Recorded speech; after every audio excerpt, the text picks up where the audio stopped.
Halo, Assalamualaikum warahmatullahi wabarakatuh. Perkenalkan, nama saya Syifa Salama Azahra dari Prodi 3 Keperawatan FPUK UPI tahun 2021 dengan nomor NIM 2101834. Di sini saya akan menjelaskan materi mengenai sistem saraf pusat. Selamat menyaksikan. Sistem saraf pusat terdiri dari otak dan medula spinalis. Diperkirakan otak terdiri atas 100 miliar neuron. Otak dibagi menjadi 6 divisi utama, 1 cerebrum, 2 disenfalon, 3 cerebellum, 4 midbrain, 5 pons dan brainstem, 6 medulla oblongata.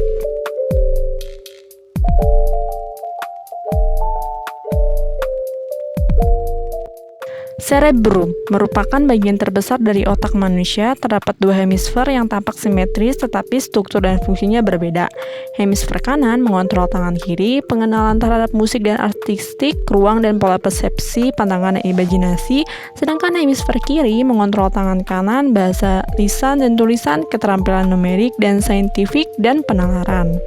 Tiap hemisfer dibagi menjadi 4 lobus: lobus frontal, lobus parietal, lobus occipital, dan lobus temporal.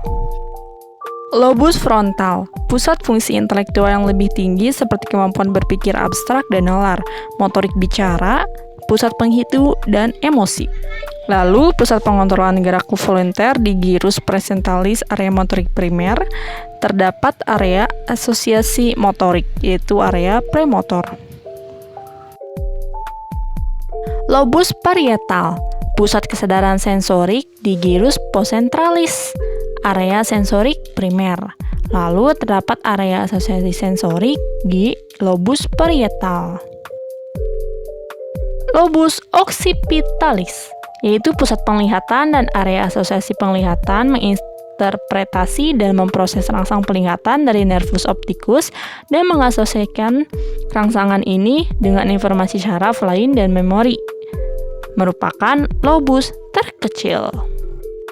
Lobus temporal berperan dalam pembentukan dan perkembangan emosi serta pusat pendengaran. Lalu selanjutnya dalam bagian disenfalon ada talamus.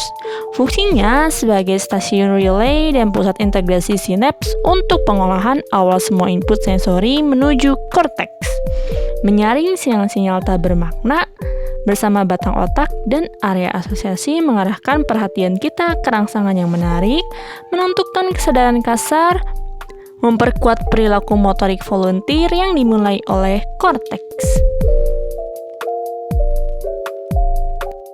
Selanjutnya, hipotalamus merupakan area terpenting dalam pengaturan lingkungan internal tubuh atau hemostatis, mengontrol suhu tubuh, rasa haus dan pengeluaran urin, lapar, dan kenyang.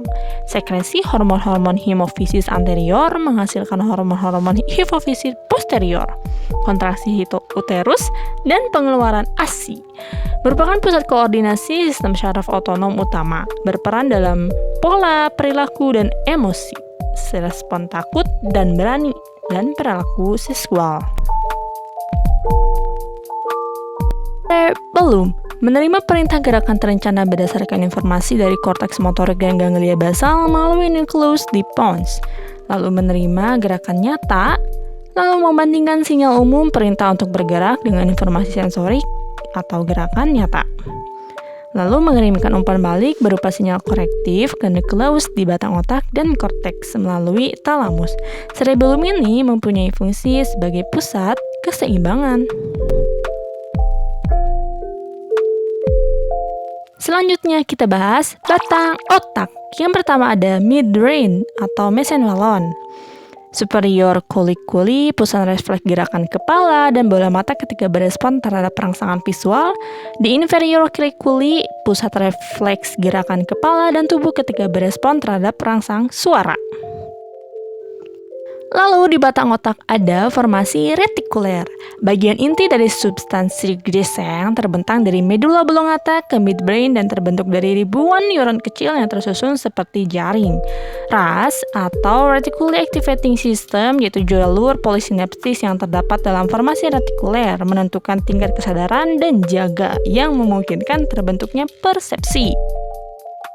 Selanjutnya ada pons, pusat pernapasan, pusat apnestik atau mengontrol kontraksi otot inspirasi, dan pusat pneumotaksik, mengontrol relaksasi otot pernapasan sehingga terjadi ekspirasi. Lalu di batang otak ada medula oblongata, yaitu pusat pernafasan, pusat pengaturan jantung, pusat vasomotor, dan pusat refleks non-vital seperti refleks menelan, muntah, batuk, bersin, dan tersedak. Lalu selanjutnya kita bahas medula spinalis. Terdapat 31 pasang saraf spinal yang melalui medula spinalis. Ada nervus campuran yang berisi akson sensorik dan motorik, berjalan di kolumna spinal. Nah, itu tadi pembahasan singkat tentang sistem syaraf pusat yang terdiri dari otak dan medula spinalis. Terima kasih telah menyimak dan menonton. Mohon maaf bila ada kesalahan serta kekurangan. Wabillahi taufiq wa hidayah. Wassalamualaikum warahmatullahi wabarakatuh.